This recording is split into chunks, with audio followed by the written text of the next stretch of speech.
I've always been cautious about dating apps. They just seemed sketchy.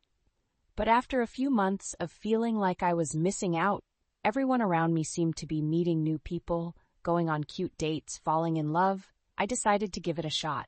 I was 19, just starting my second year of college, and I thought a casual fling wouldn't hurt.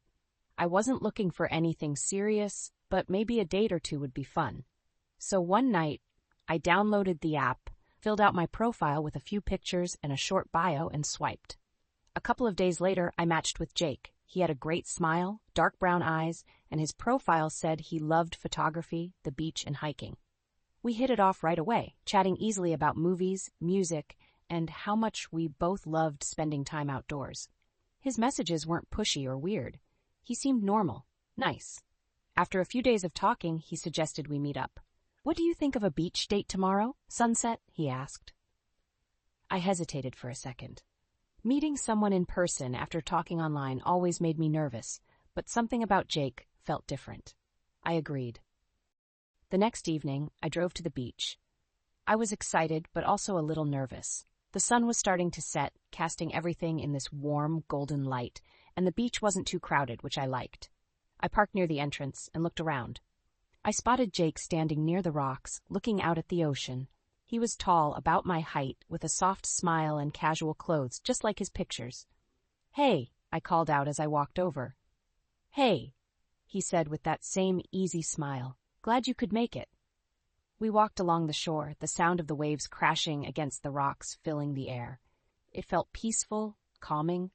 We talked about random stuff, about how we both liked photography, how he loved taking sunset shots at the beach, how I was trying to get better at my own photos.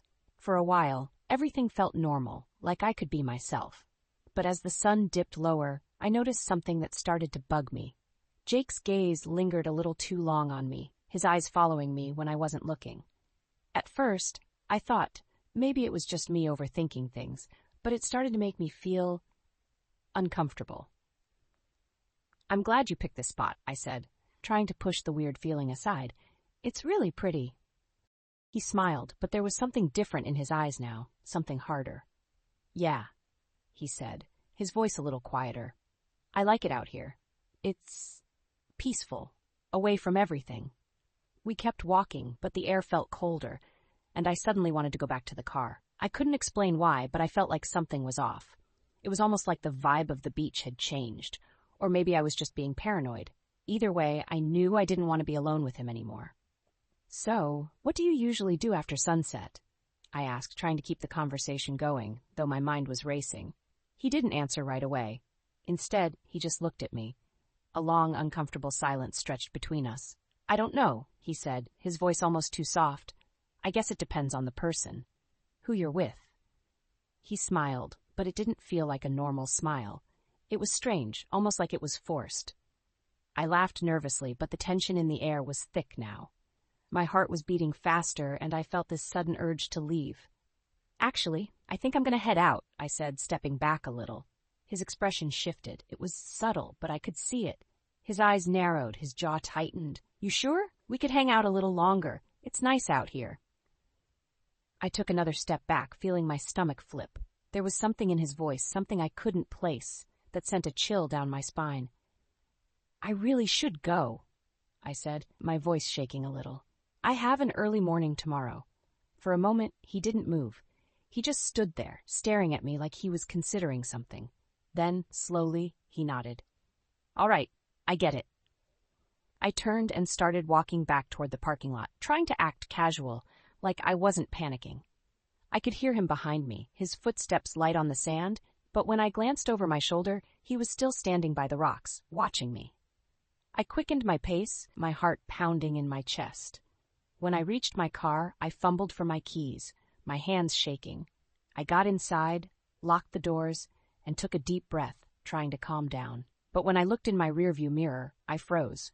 Jake was standing by my car, not far off, just standing there, staring at me through the windshield. I didn't know what to do. My pulse hammered in my ears, and all I could think was get out of here. My hands were slick with sweat, but I didn't even hesitate. I threw the car into reverse and sped out of the parking lot, my eyes locked on the rearview mirror. I didn't stop until I was miles away, until I was back in the safety of my apartment. I couldn't shake the feeling that something wasn't right, that I had barely escaped some kind of trap. For the next few days, I tried to convince myself I was overreacting, that maybe Jake was just socially awkward. But I couldn't ignore the nagging feeling in the pit of my stomach.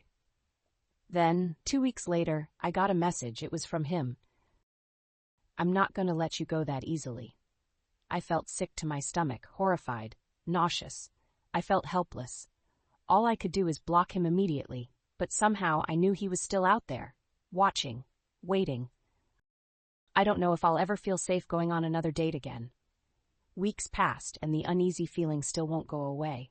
I tried to bury it, but every time I walk past my window or check the locks on my door, I feel like someone is watching. Maybe it's nothing, but then again, maybe it's Jake, waiting for the perfect time to make his move.